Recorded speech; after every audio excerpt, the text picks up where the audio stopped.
Who makes statement of affairs?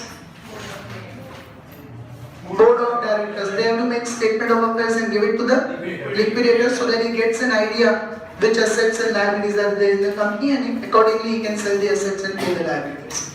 So pro forma of statement of affairs limited company, statement of affairs as on the date of liquidation. It is to be made on the date of liquidation. Particulars and only one column of amount in which we write initially estimated realizable value. After 1/4 page, there will be one column on the left side also. Initially, there are only two columns. Particulars and estimated realizable value. Make the columns. Make it 2 pages. Full page. And second page also can make it. So, shall I start with it now? Yes, sir.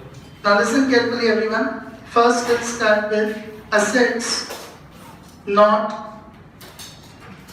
specifically pledged.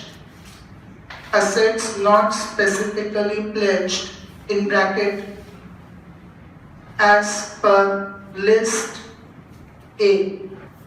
Assets not specifically pledged as per list A. So you mention all the assets here, land and building, if they are not pledged. Plant and machinery, furniture, stock, debtors, cash will also come, everything will come. Okay, which are the assets not specifically pledged. And here you'll not write the book values in the balance sheet. Here you'll write the estimated realizable values. Means if stock is there in the balance sheet 50,000, then directors will state that in the market it is saleable for 65,000. So estimated realizable value of 65,000 will be included. Why they mention this estimated realizable values? Directors have to give this statement to whom? Liquidator. So liquidator will get an idea that when he tries to sell these assets, what price he should try to realize for the same, what bargain he should do for the same. Because liquidator is not directly involved in the company. He is not having any idea which assets have what selling price. So directors have to state them at the estimated realizable values. Did you understand this portion? Any doubts with this? So here estimated realizable values will come, and here there will be list of various assets. Any doubts with this? All are clear up till here? Then we will have assets specifically pledged in bracket as per list B. Now understand here, you'll make inside the heading, so understand them first, then you'll write it. We'll write the assets which are pledged. Let us say, suppose land and building, just for example, okay? Then estimated realizable value of those assets. Now since they are pledged, we need to mention the amount due to secured creditors. So suppose land and building is pledged with bank loan, and bank loan is of 20 lakhs. Land and building realizable is 25 lakhs. First we mention estimated realizable value, then we mention amount due to secured creditors. Did you understand this? Then we mention here surplus or deficiency. Either of the things would be there, surplus or deficiency. Rather, you can make 2 columns only. Surplus or deficiency. So, as I said, what is the ERV of land and building? 25 lakhs. Bank loan? 20 lakhs. Amount payable to the secured creditor bank is 20 lakhs. So, there is a surplus or deficiency. Surplus 5 lakhs will come in the outer column. If there is surplus, it will come in the outer column. That amount becomes available to be paid to other people. So bank, we will pay 20 lakhs from that. 5 lakhs can be used in paying to other liabilities. Okay? And if there is surplus will come outer column, and if there is deficiency, you will include in list E. What is list E? Unsecured creditors. So suppose, for example, one more asset is there, plant and machinery. And that plant and machinery is, let us say, secured with debenture holders, suppose for example. Now plant and machinery's estimated realizable value is 10 lakhs. Amount payable to debenture holders is 12 lakhs. Now there is surplus or deficiency? Deficiency of 2 lakhs. Means you can say that debenture holders are secured only to the extent of 10 lakhs. Remaining 2 lakhs cannot be paid in priority to them. For remaining 2 lakhs, they are unsecured. So 10 lakhs will pay from plant and machinery's value after selling it, and 2 lakhs will pay to them along with unsecured creditors when their turn comes. Means after paying preferential creditors, after paying creditors having floating charge, then if money remains, we'll pay remaining 2 lakhs. Otherwise, we won't be able to pay that. Or even if we pay 2 lakhs, if less money remains, we'll pay it proportionately. Okay? So if there is surplus, you will take it in outer column, and if there is deficiency, then you'll include that deficiency amount along with list E, that is unsecured creditors. Any doubts with this? Right now. Raj is absent for many days. Any idea why? So all I've understood up till here, list A and B is included. Now see, these are the only assets. Rest all the lists are liabilities. So this is the total amount that is available to pay to which all people? Secured creditors are already paid here. So this total amount, this plus this, list A plus list B's surplus, that cash which the company will get after selling the assets, that will be available to pay which all people?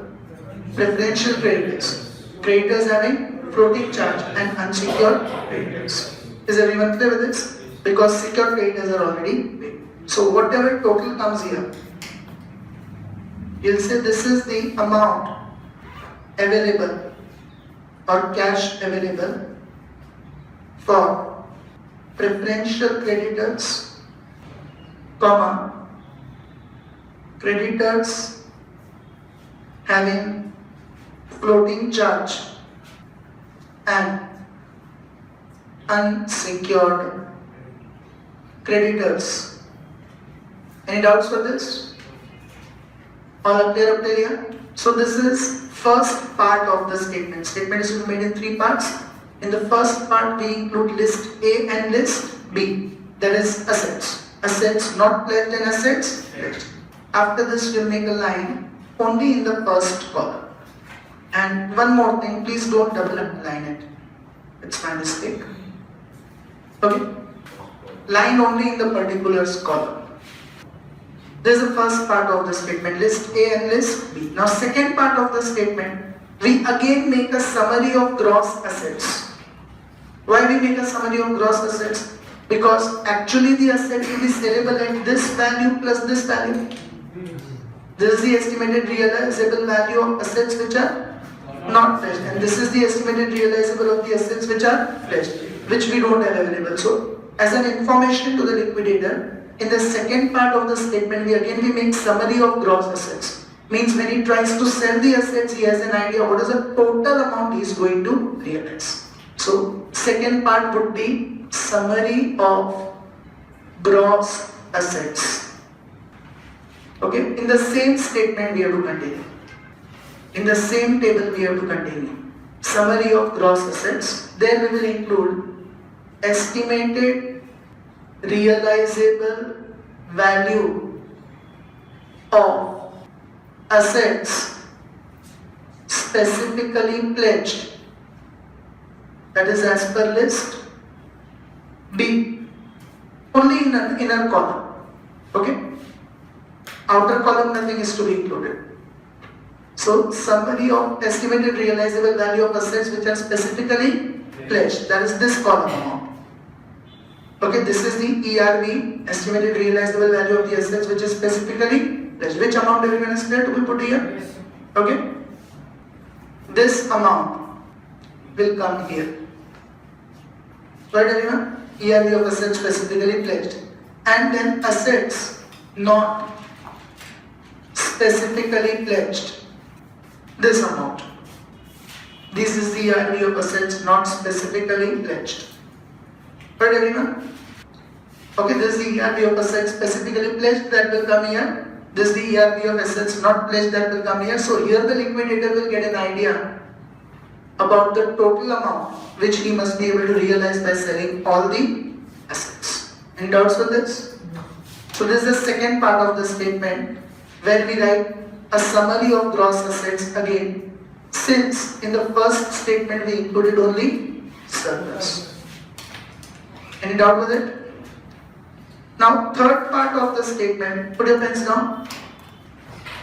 From third part of the statement, you'll have one more column on the left side. From third part of the statement, you'll have one more column on the left side, where we will include the amount of gross liabilities. Here we included gross assets. Now we include gross liabilities. Okay? What we have to do now in this third part is we addendum.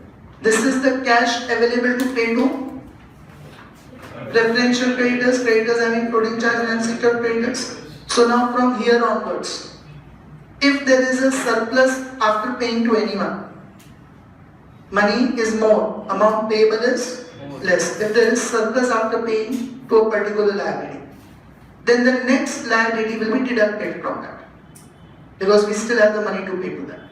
And suppose after paying preferential creditors on any point of time, there comes deficiency. Means the cash available is 50 lakhs but amount payable is 60 lakhs. So if there comes deficiency, then after that we will start adding.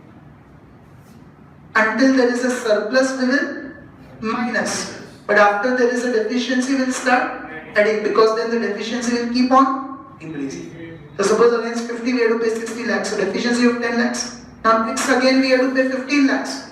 So deficiency becomes 10 plus 15, 25 lakhs.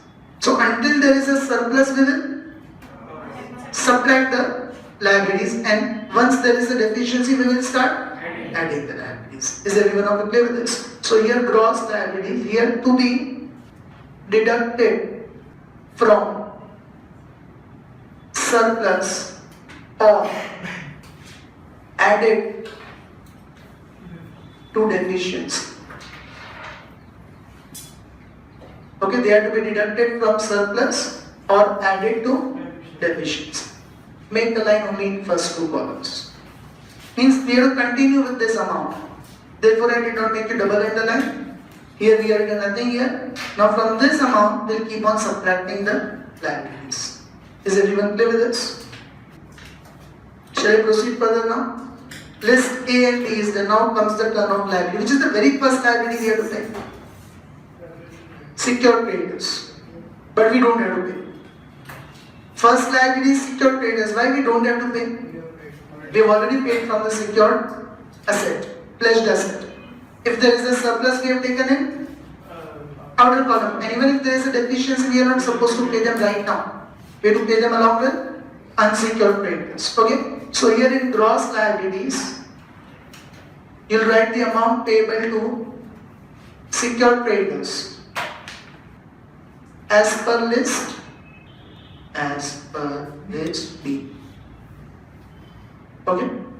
But don't include the amount in the right column, because we don't have to pay them anything from this money.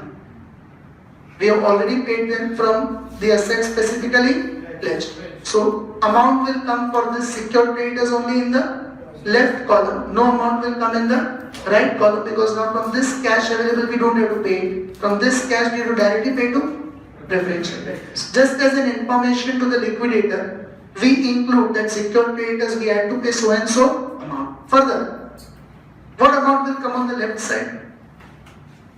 Like the first example I said, ERV 25 lakhs, amount due 20 lakhs. So here 20 lakhs will come, gross liability. And second example I gave you, ERV 10 lakhs, amount due 12 lakhs. Here 10 lakhs will come. Because only to the 10 lakhs they are, with 2 lakhs they are unsecured. You'll take ERV or amount due to secured creditors, whichever is less. So ERV 25 lakhs, amount 20 lakhs, will take 20 lakhs because 5 lakhs is surplus. As a secured creditor, we have to pay only 20 lakhs. If ERV is 10 lakhs, amount due is 12 lakhs, we'll take 10 lakhs because then to the extent of 2 lakhs they are. So here we will take only to the extent covered by assets specifically pledged. Here we will take only to the extent they are covered by assets specifically pledged. So against 12 lakhs of liability, they are covered only for 10 lakhs by the assets specifically pledged, will include only 10 lakhs. Do you understand this meaning of bracket? To the extent they are covered by assets specifically pledged. And no amount will come in the right column, amount will come only in the left column because we don't have to now pay them anything, it's already paid from the assets pledged. Any confusion so far? List A and B is done, now we go to list C. What is that? Preferential creditors. Now we have to pay to preferential creditors. Okay, preferential creditors in bracket as per list C. Here you will include the amount in the left column as well as right column because we still have to pay them the money. Got it everyone? At this stage you always have to minus it from this. This was the cash available for preferential creditors, creditors having floating charge and unsecured creditors. From this we pay this amount to preferential creditors. And now whatever amount will remain will be available for creditors having floating charge and unsecured creditors. Understood that? So here now we'll write cash available for creditors having floating charge and unsecured creditors. Understood up till here everyone? See, until here you'll always have surplus. So bad position of company will never be there. So generally the deficiency, if at all comes, would come only after paying to floating charge. Means only unsecured creditors are at risk. They may get full money or they may not get full money but only part of the money. Others, everyone would be able to get the money from the company. Is everyone clear with this? So until here you'd always have surplus generally. So therefore we write cash available for creditors having floating charge and unsecured creditors. Now who's done up to list C, list D? Floating charge. Creditors having floating charge. So now creditors, and who will be included in creditors having floating charge generally? Debenture holders. Creditors having floating charge, and I made you write in the beginning itself yesterday, generally it would include debenture holders. Okay, here in bracket as per list D. You'll include the amount on both the sides, left column as well as right column. Same amount both the sides. This shows gross liabilities and that shows amount which we are going to pay to them. Okay. Sometimes the both amount may differ. Suppose creditors in the balance sheet are 50,000, but they have given us discount of 2,500. Then in gross liability we will include 50,000, but we'll pay to them 47,500. In that situation, the two amounts may differ. Otherwise, both the sides same amount will come. Generally, in liabilities, no one will give discount. So they'll say assets are not there, then only pay us this. If assets are there, then you pay us full amount. Is everyone clear with this? Any confusion so far? Now, this was the cash available for creditors having floating charge and unsecured creditors. Now we have paid creditors having floating charge. So now this is for. Now here there are chances that there can be surplus or deficiency. Until here, this amount you have to minus from this. This amount also you have to minus from this because until here there is a surplus only. Now next amount may be surplus or deficiency. If it is positive amount, always write it positive only. Deficiency, then don't write negative. If there is positive amount, we will write estimated surplus with regards to Unsecured creditors. And if there is negative amount, we'll write estimated deficiency. But amount will be shown positive only as regards unsecured creditors. And after that, if there is a deficiency, we'll start adding the amount, because now the deficiency will keep on increasing. So until here you write cash available. From this point of time, there are chances that there may be surplus or there may be deficiency. If it's positive amount, we'll write estimated surplus. If it is a negative amount, we'll write estimated deficiency. So let us estimated surplus or deficiency, whatever it is. Any one thing only we will write. Positive amount will write surplus, negative amount will not write negative, but we will write deficiency. As regards unsecured creditors. Okay, until floating charge you always have money. After floating charge, only unsecured creditors are at risk. They are the last ones who get the money. So at that point of time, there may be surplus, there may be deficiency. If positive, will write estimated surplus. If negative, will not write the amount negative, but will write estimated deficiency.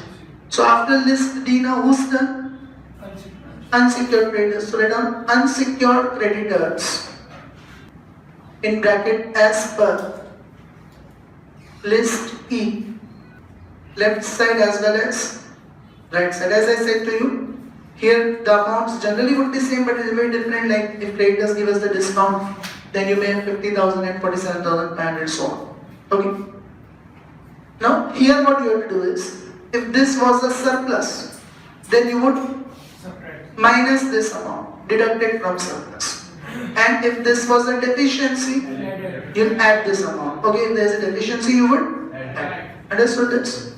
And then, now everyone is paid. Who remains? Shareholders. So now whatever comes, you'll write estimated surplus or deficiency as regards shareholders. Like we have estimated surplus or deficiency as regards unsecured creditors. Now whatever amount comes, we'll write estimated surplus or deficiency as regards shareholders.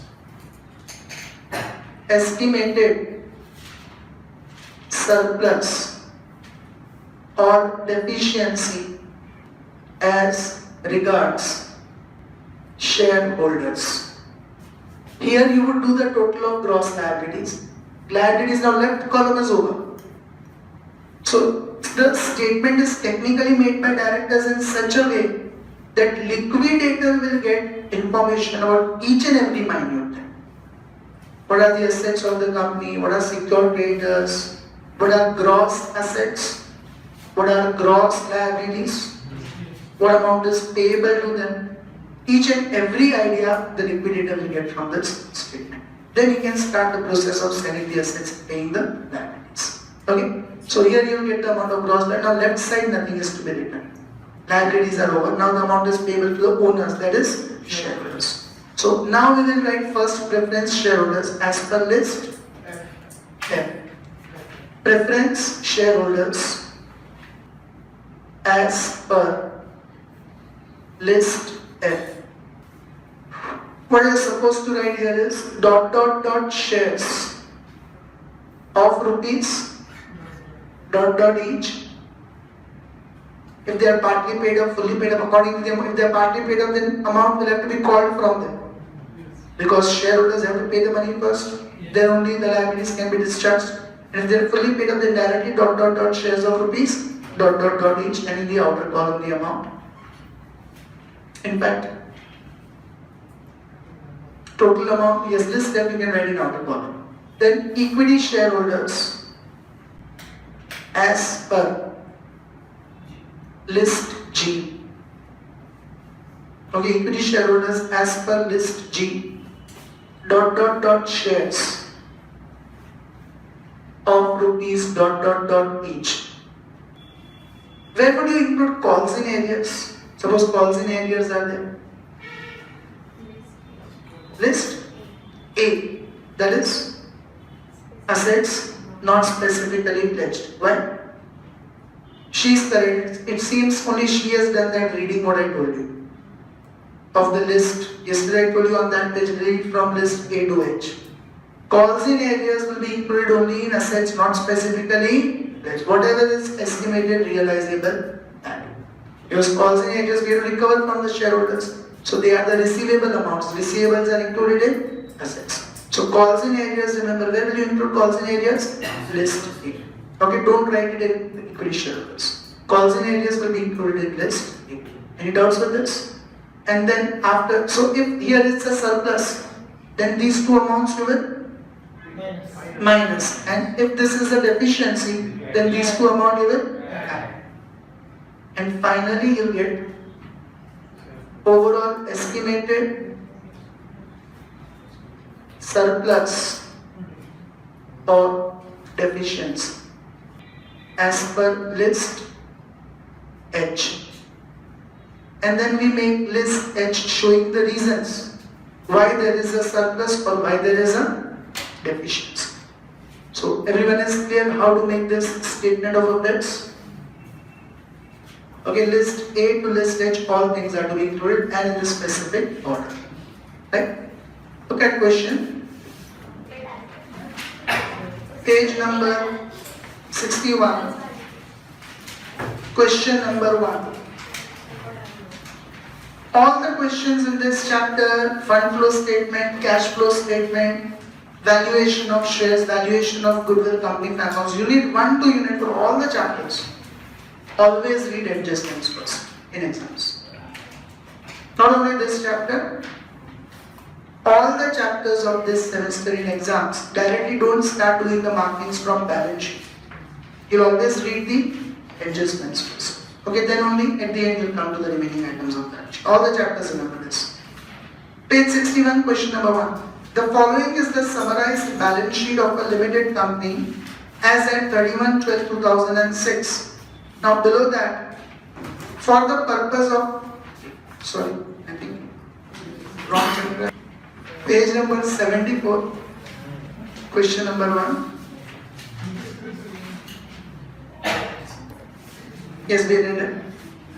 Insol Limited, not insolvent, Insol, is to be liquidated. Their summarized financial position as on 31st March 2015 appears as under. Look at the adjustments. For contingent liabilities are for bills discounted 1 lakh and excise duty demand 1,50,000. Now remember, regarding contingent liability, remember in company file accounts we used to write it after the balance sheet. So contingent liability, any amount is payable to them, then we will include it either in preferential traders or in depending on which liability is that. Taxes, etc., preferential traders, we studied the list. Okay? And if no amount is payable, it will not be included. Only if amount is payable, it will be included. Otherwise, so right now don't do any markings. Contingent liabilities are for bills discounted 1 lakh. Right now no markings. If amount is paid, then only it will be included. And excise duty demand 1,50,000. Right now we don't have to do any marking. If amount is to be paid, if directors expect that amount will become payable, then only we have to include it. Now, on investigation it is found that contingent liabilities, like this, contingent liabilities are certain to devolve. Means we have to pay them, they are certain. Now we can include it. Where would you include bills discounted contingent liability 1 lakh, preferential creditor or unsecured creditor? Bills discounted. We studied the 7 items of preferential. Was bills discounted included anywhere? No. So where will you include it? Mark it as E. 1 lakh. Any confusions? Where would you include excise duty demand? Preferential. What is the first thing in preferential? Taxes, revenues, rates and cess. There is a tax payable to the government. Okay, so mark it as list D. Sorry, C. Mark it as list C. Did everyone understand this? Next. And that assets are likely to be realized as follows. And prepare the statement of affairs. So assets are realizable as follows. Land and building. Before you do the marking of list A or list B, see on the liabilities side, any liability secured with land and building? Yes. Which one? Secured debentures. So that secured debentures also marked as list B. And at the end of the question, land and buildings ERV 11 lakh. ERV means estimated realizable value 11 lakh, also marked as list B. Both of them we will include in list B. ERV 11 lakhs, amount due 10 lakhs, surplus 1 lakh will come in the outer column. Understood that? Yes. Any confusion so far? Raise your hand. All up there until here? Next. Other fixed assets, liability side. Any other fixed assets secured with anything? So mark that 18 lakhs as list A. They are not pledged. Current assets, liability side, current assets secured with anything? Yes or no? No. So mark it that 35 lakhs as list A. Any doubts with it? Now come on the liability side. 25, no, 2,50,000 equity shares of 10 each. Equity shares G. List G. Mark it as G. Profit and loss, no effect. Profit and loss, neither we have to pay it to anyone nor we have to receive it from anyone. But it would be one of the reasons for surplus or deficiency. Like here it's a negative. So it could be a reason for decreasing the surplus. And if there is finally a deficiency, it would be a reason for increasing the deficiency. That will state in the list H. So profit and loss will be marked as list H as such. But if we have to make that list H, then only. Further, secured debentures we already marked it as list B. Unsecured loans, unsecured list E. Unsecured list E. Trade creditors, generally they are unsecured. Trade creditors means main creditors of the business, creditors for goods. So they are list E, unsecured. Okay. Now asset side. Whose mobile? Switch it off. Land and building, have we already marked at the bottom or not? Yes. Don't mark it again because we don't have to include 5 lakhs, we have to include 11 lakhs. And in list B. Other fixed assets have we marked already at the bottom or not? Yes. Don't include that. Current assets have you already marked at the bottom or not? Yes. So don't include that. You understand? So you read the question and you do the markings from A to H. And then we have to fill in the blanks. You remember this format and you have to fill in the blanks. Understood this? Make the columns. Yes, make the columns. Yes?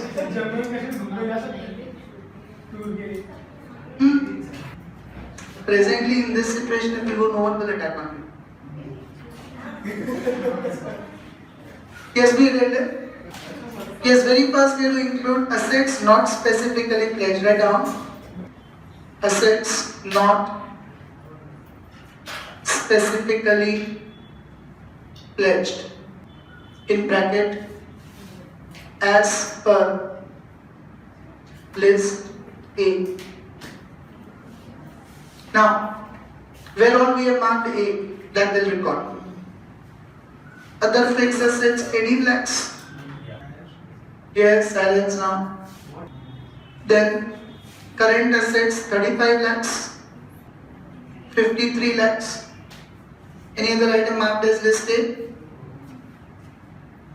No other item, okay? All of you are clear with this? Now we will include list B.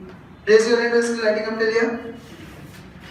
So now we'll write assets specifically pledged in bracket as per list B.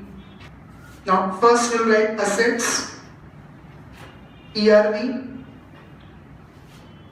amount due to secured creditors surplus or deficiency. Okay, assets ERV amount due to secured creditors surplus or deficiency. Now tell me which is the first asset which is marked as list B, and in this question only asset which is marked as list B, land and building. What is its ERV, estimated realizable value? 11 lakhs. It is secured with whom? Debenture holders. How much is amount due to debenture holders? 10 lakhs. Is there a surplus or deficiency? Surplus of 1 lakh will come in the outer column. And in case if there is a deficiency, then you would include it in List E, unsecured creditors. Is everyone clear with this? Any doubts in this? So now 53 plus 1, 54 lakhs is the estimated cash available for preferential creditors, comma, creditors having floating charge and unsecured creditors. Did everyone understand this? This is the total estimated cash available for preferential creditors, creditors having floating charge and unsecured creditors, because secured creditors of 10 lakhs are already paid for land and building of 11 lakhs. After this, you make a line. First part of the statement is done. Okay. Now we will write summary of gross assets. Now here we don't have to take anything from the question, we have to take from the first part only. We have to write gross assets means list. This 11 lakh plus 50. The total assets available are 64 lakhs. Okay. So estimated realizable value of assets specifically pledged is this 11 lakhs, and assets not specifically pledged is this 53 lakhs. So 64 lakhs is the gross assets available. Means whenever liquidator sells the assets, he must be roughly, approximately able to recover 64 lakhs. Is everyone clear with this? Okay, which amounts are taken? You all are clear? This 11 lakhs is taken here, and this 53 lakhs is taken here. Okay, just for your understanding, I am doing the mark. So second part is also done. Now gross liabilities. Left side column will come now onwards. And these gross liabilities are to be deducted from surplus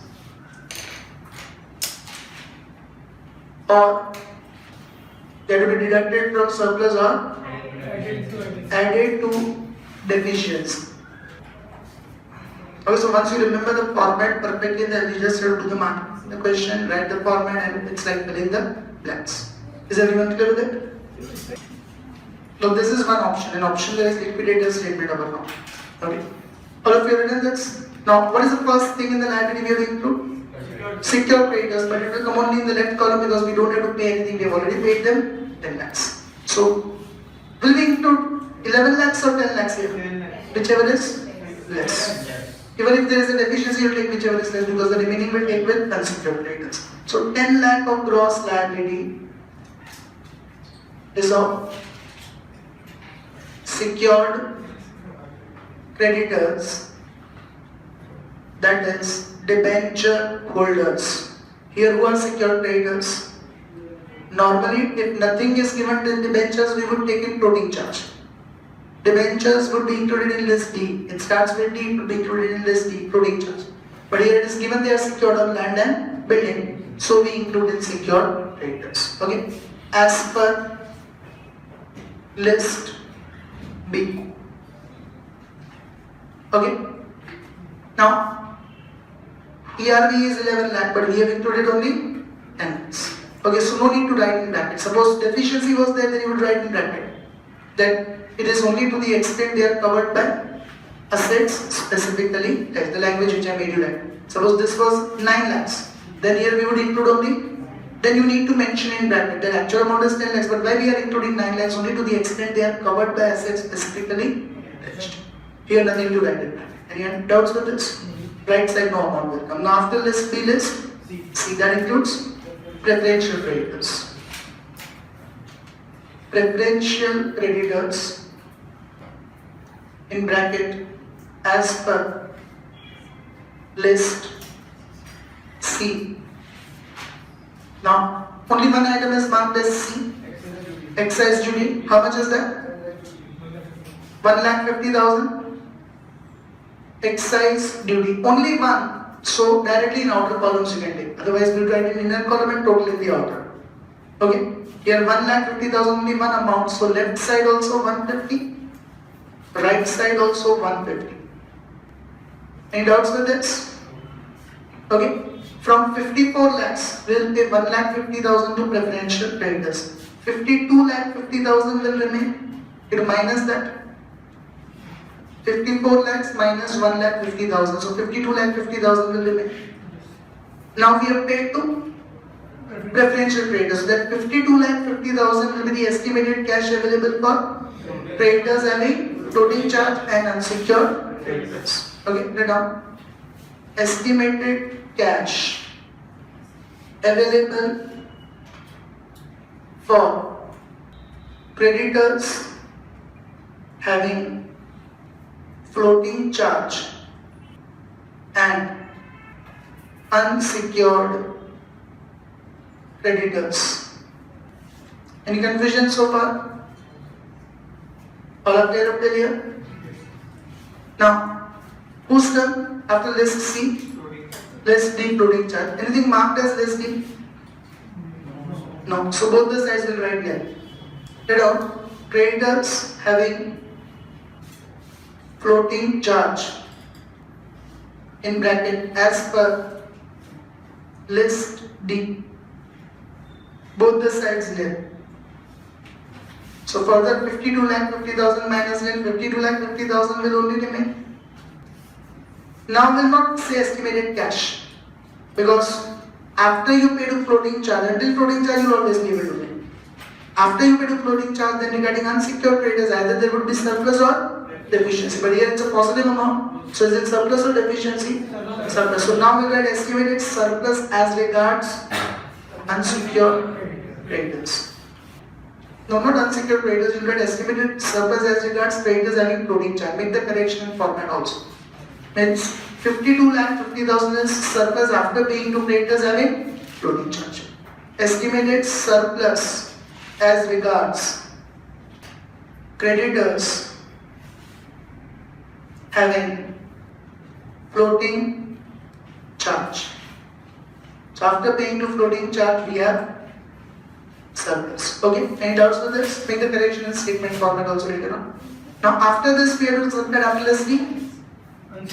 Unsecured creditors, list D. So now write unsecured creditors in bracket as per list E. Now here there are more items. So we'll write them all in inner column. Okay. Which all are marked as unsecured creditors, list E? Unsecured loans 20 lakhs. Inner column. Then trade creditors 35 lakhs. Then bills discounted 1 lakh. Anything else marked as list E? So total is 56, both the sides. 56 lakhs left side, 56 lakhs right side. Understood that? Any doubts with it? Now 52,50,000 minus 56 lakhs. 3,50,000 is negative, but will not write negative. Is it surplus or deficiency? Now you mention estimated deficiency as regards unsecured creditors. Means to pay to unsecured creditors there is a deficiency of 3,50,000. So here you should write as regards creditors having floating charge. To pay to creditors having floating charge there is a surplus, but to pay to unsecured creditors there is a deficiency. So now you write estimated deficiency as regards unsecured creditors. Means to pay to unsecured creditors there is a deficiency of 3,50,000. Now the liquidator will keep in mind, wherever possible, he'll try to recover more amount so that even unsecured creditors are able to get the money. He'll try to sell assets at more amount. So this statement, therefore, director is given in advance. Okay, any confusion so far? Now whose turn? Gross liabilities, left side we'll just write the total. So 10, 11, 50, 60, 7 lakh, 50,000. Okay, gross assets are 64 lakhs, but gross liabilities are 67 lakh, 50,000. So repeat it again, an idea that there is a deficiency of 3 lakh, 50,000. Any confusion in this?